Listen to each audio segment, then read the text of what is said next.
제1장 죽은 도시의 맥박. 서기 2300년의 메타폴리스는 더 이상 인류의 거주지가 아니었다. 그것은 거대한 연산장치이자 수천만 개의 의식을 지탱하는 거대한 정체의 늪이었다. 하늘은 나노 입자와 황사, 그리고 고도 문명의 부산물인 전자기 구름에 가로막혀 영원한 잿빛이었다. 태양은 그 두터운 장막을 뚫지 못해 희미한 반점처럼 보였고, 낮과 밤의 경계는 오직 도시를 감싼 인공 조명의 주도에 의해서만 결정되었다. 지상 500m 아래 메타폴리스의 하층 구역인 섹터 4는 금속성의 비릿한 냄새와 부패한 유기물의 악취가 진동했다. 이곳은 과거 지하철 노선과 하수도가 얽혀있던 곳이었으나 이제는 코쿤이라 불리는 생체 유지 장치들이 벽면을 가득 채운 벌집 형상의 거대 수용소로 변모해 있었다. 각 코쿤 속에는 한 명의 인간이 튜브에 연결된 채 누워 있었다. 그들의 근육은 태화하여 뼈에 달라붙어 있었고, 피부는 햇빛을 보지 못해 반투명한 우윳빛으로 변해 실핏줄이 흉측하게 비쳤다. 한결은 이 죽음의 도시에서 유일하게 걸어다니는 망령이었다. 그는 신세계 코퍼레이션 소속의 시스템 리커버리 SR 요원이었다. 남들이 가상현실 넥서스 속에서 화려한 기사나 전설적인 마법사로 살아갈 때, 그는 현실의 진흙탕 속에서 코쿤의 필터를 갈고 오작동하는 전선을 납땜했다. 관리자 075, 섹터 4B 구역의 생체 신호 저하 확인됨. 즉시 폐기 여부를 결정하십시오. 귀에 박힌 통신기가 기계적인 목소리로 명령했다. 한결은 무거운 방호복을 끌며 11204번 코쿤 앞으로 다가갔다. 투명한 강화 플라스틱 덮개 너머로 노인의 얼굴이 보였다. 노인의 뇌파그래프는 넥서스 안에서 그가 극심한 공포를 겪고 있음을 나타내며 요동치고 있었다. 가상현실에서의 고통은 실제 신경계를 자극했고, 노인의 심장은 더 이상 그 전기 신호를 감당할 힘이 없었다. 한결은 노인의 얼굴을 가만히 응시했다. 이 노인은 넥서스 속에서 어떤 삶을 살고 있었을까? 사랑하는 가족과 재회했거나 아니면 끝없는 전쟁터를 전전하고 있었을지도 모른다. 한결이 전원을 차단하는 버튼 위에 손을 올렸다. 딸깍 소리와 함께 노인의 몸을 감싸던 따뜻한 주황색 불빛이 꺼지고 차가운 청색 정지 신호가 들어왔다. 그것으로 끝이었다. 한 인간의 우주가 고작 손가락 끝에 감각 하나로 사라졌다. 제2장 가짜 낙원 넥서스. 한결은 업무의 일환으로 하루에 1시간 넥서스에 접속해야 했다. 시스템 오류를 점검하기 위한 강제 규정이었다. 그는 낡은 접속 의자에 앉아 신경탄자를 목 뒤에 연결했다. 눈을 뜨자 잿빛의 메타폴리스는 간데없었다. 발밑에는 부드러운 흰 모래사장이 펼쳐졌고, 머리 위로는 눈이 시릴 정도로 푸른 하늘과 눈부신 태양이 빛나고 있었다. 파도 소리는 완벽한 스테레오 사운드로 호막을 간지럽혔으며, 코끝에는 싱그러운 바다 내음이 스쳤다. 안녕하세요, 한결님. 오늘 파라다이스 비치의 날씨는 최고입니다. 무엇을 도와드릴까요? 아름다운 모습의 AI 가이드가 그에게 다가와 말을 걸었다. 주변을 둘러보니 수많은 아바타가 웃고 떠들고 있었다. 현실에서는 뼈만 남은 육체들이었을 그들은 이곳에서 조각 같은 외모와 화려한 의상을 뽐내고 있었다. 그들은 자신이 누워있는 코쿤의 영향액이 얼마나 오염되었는지, 자신의 실제 피부에 얼마나 많은 욕창이 생겼는지 알지 못했다. 한결은 소름 끼치는 이질감을 느꼈다. 이 모든 것은 0과 1로 이루어진 계산의 결과물일 뿐이었다. 그는 모래 한 줌을 쥐어보았다. 손가락 사이로 흐르는 모래의 촉감은 너무나 생생해서 오히려 소름이 돋았다. 신세계의 코퍼레이션은 인간의 오감을 완벽하게 해킹했다. 사람들은 이제 진짜와 가짜를 구분할 능력을 상실했다. 아니, 구분하고 싶어 하지 않았다. 현실은 고통뿐이었고 이곳은 영원한 쾌락이었으니까. 이건 마약이야. 한결님, 부적절한 언어 사용입니다. 넥서스는 인류의 진화된 거주 형태입니다. 부정적인 감정은 호르몬 조절 서비스를 통해 완화하실 수 있습니다. 한결은 대답 대신 접속 종료 버튼을 눌렀다. 망막에 번쩍이는 잔상을 남기며 그는 다시 어둡고 축축한 지하 구역으로 돌아왔다. 방진 마스크 너머로 들이마시는 필터링된 공기가 차갑고 건조했지만, 그는 이 불쾌한 감각이 오히려 자신이 살아있음을 증명하는 유일한 지표라고 생각했다. 제3장 금지된 구역의 유령. 사건은 섹터 7의 폐기구역에서 시작되었다. 그곳은 100년 전 대공황 시절 건설된 구역으로 지금은 시스템의 쓰레기가 모이는 곳이었다. 한결은 그곳에서 비정상적인 전력 소모를 발견했다. 신세계 코퍼레이션의 감시망에서 벗어난 유령 신호였다. 조심스럽게 잔해를 헤치고 들어간 지하 창고에는 낡은 서버 장비들과 불법 개조된 코쿤 하나가 놓여 있었다. 그 안에는 한 여자가 누워 있었다. 그녀는 다른 수용자들과 달랐다. 그녀의 피부는 비정상적으로 검게 그을려 있었고 손에는 굳은 살이 박여 있었다. 그것은 가상현실에서는 절대 가질 수 없는 노동의 흔적이었다. 누구냐? 여자가 갑자기 눈을 떴다. 그녀의 눈빛은 넥서스에 중독된 이들의 흐리멍덩한 눈과는 차원이 다른 생기로 번뜩였다.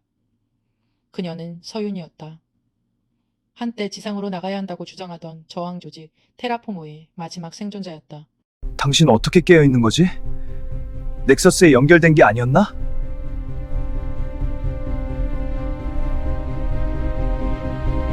연결되어 있지. 하지만 나는 그들의 낙원을 보러 간 게 아니야. 그들의 감옥을 부수기 위한 열쇠를 찾으러 간 거지. 서윤은 기침을 하며 피를 토해냈다. 그녀의 뇌는 넥서스의 보안 방화벽과 사투를 벌이느라 한계에 다다라 있었다. 그녀는 떨리는 손으로 자신의 목 뒤에 연결된 단말기에서 작은 메모리 칩을 뽑아냈다. 그게 뭐야? 진짜 세상의 좌표야. 기업은 밖이 정부 방사능 지대라고 속이고 있어. 하자함이 아니야. 남쪽 끝, 거제도 인근부터 대기가 정화되고 있어. 숲이 자라고 물고기가 돌아왔단 말이야. 이 데이터에는 위성에서 직접 수신한 실시간 영상이 담겨 있어. 이걸 넥서스의 메인스트림에 태워야 해. 한결은 얼어붙었다. 그것은 반역이었다. 신세계 코퍼레이션의 지배 구조를 뿌리째 흔드는 일이었다. 만약 사람들이 밖으로 나갈 수 있다는 것을 알게 된다면 더 이상 코쿤 안에 노예로 살지 않을 것이다. 왜 나에게 이걸 주지? 당신 눈을 봤어. 코쿤을 열 때마다 당신은 슬퍼했지. 그건 시스템의 다품이 아니라 인간만이 가질 수 있는 감정이야. 부탁해 우리를 이 픽셀의 무덤에서 꺼내줘. 서윤의 손이 힘없이 바닥으로 떨어졌다. 그녀의 코쿤에 표시된 생체 신호가 수평선을 그렸다. 그녀는 가상세계의 낙원을 거부하고 고통스러운 현실에서 인간으로 죽기를 선택했다. 한결은 그녀의 차가운 손을 잡았다. 칩의 금속성이 그의 손바닥을 파고드는 것 같았다. 제4장 오벨리스크의 심장부로. 한결은 결심했다. 그는 서윤의 칩을 들고 메타폴리스의 중심부에 우뚝 솟은 오벨리스크로 향했다. 그곳은 신세계 코퍼레이션의 본사이자 넥서스의 메인 서버가 위치한 성역이었다. 3층부로 올라갈수록 공기는 맑아졌고 벽면은 금칠로 번쩍였다. 이곳에는 코쿤에 들어가지 않은 채 영원한 생명을 꿈꾸는 기업의 간부들이 거주하고 있었다. 그들은 가상현실을 통해 대중을 통제하며 현실의 자원을 독점했다. 한결은 보안 요원들의 눈을 피하기 위해 환기구를 통과하고 관리자용 마스터키를 이용해 서버실로 접근했다. 심장이 터질 듯이 뛰었다. 방호복 안은 땀으로 흥건했지만 그는 멈추지 않았다. 마침내 넥서스의 모든 신호가 모이는 중앙 콘솔 앞에 도착했다. 그가 칩을 슬롯에 넣으려는 순간 거대한 홀로그램이 그의 앞을 가로막았다. 신세계 코퍼레이션의 의장 박석호였다. 그만두게 한결군. 자네가 하려는 짓이 무엇을 초래할지 알고 있나?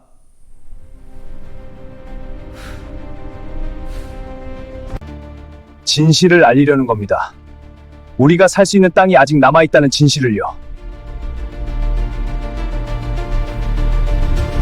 진실? 진실이 밥을 먹여주나? 저 밖은 여전히 춥고 배고프고 사나운 짐승들이 우글거리는 곳이야. 우리는 저들에게서 고통을 거세하고 영원한 행복을 주었네. 자네는 지금 그 평화를 깨뜨리고 지옥으로 사람들을 몰아넣으려 하고 있어. 그게 정말 선이라고 생각하나? 행복의 기준이 무엇인지는 각자가 결정해야 합니다. 당신이 프로그래밍한 행복을 강요받는 게 아니라요! 한결은 박석호의 방해를 뚫고 실행 버튼을 눌렀다. 제5장 픽셀의 장례식. 그 순간 메타폴리스 전체가 거대한 진동에 휩싸였다. 넥서스의 메인 서버가 강제 리부팅되면서 전 세계로 송출되던 가상현실 신호가 끊어졌다. 수천만 명의 시야에 펼쳐져 있던 낙원이 지직거리며 깨졌다. 황금빛 궁전이 무너지고 아름다운 연인들의 얼굴이 노이즈로 변했다. 그 틈을 타 서윤이 남긴 데이터가 모든 사람의 망막에 직접 송출되었다. 그것은 찬란한 4K 영상도 화려한 보정도 없는 투박한 실황 영상이었다. 하지만 거센 파도가 바위에 부딪혀 하얀 포마를 일으키는 모습, 바람에 흔들리는 짙푸른 나뭇잎의 움직임, 그리고 지평선 너머로 서서히 떠오르는 진짜 태양의 빛은 그 무엇보다 강력했다. 코큰 속에서 사람들은 비명을 지르며 깨어났다. 수십 년 만에 처음으로 빛을 본 앙구는 타는 듯한 통증을 느꼈다.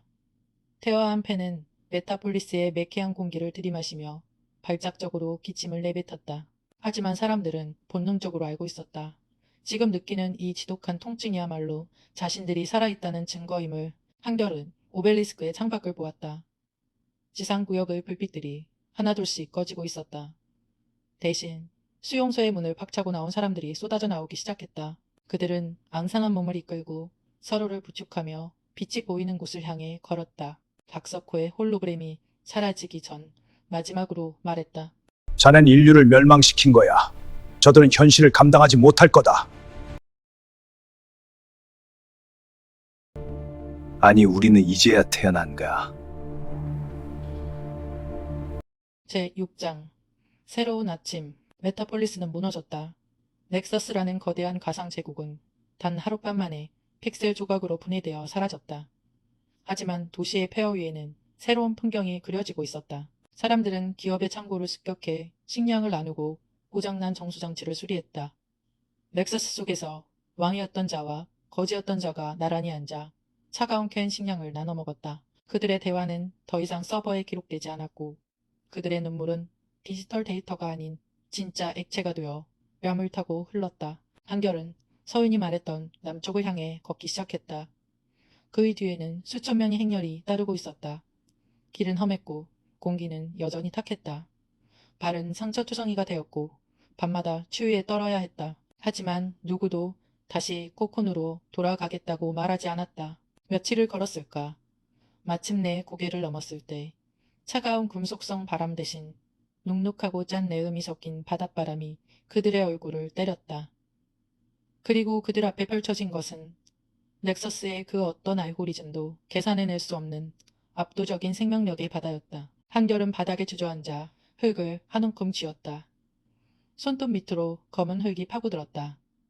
그것은 더럽고 불쾌한 감각이었지만 한결은 환하게 웃었다. 이게 진짜야.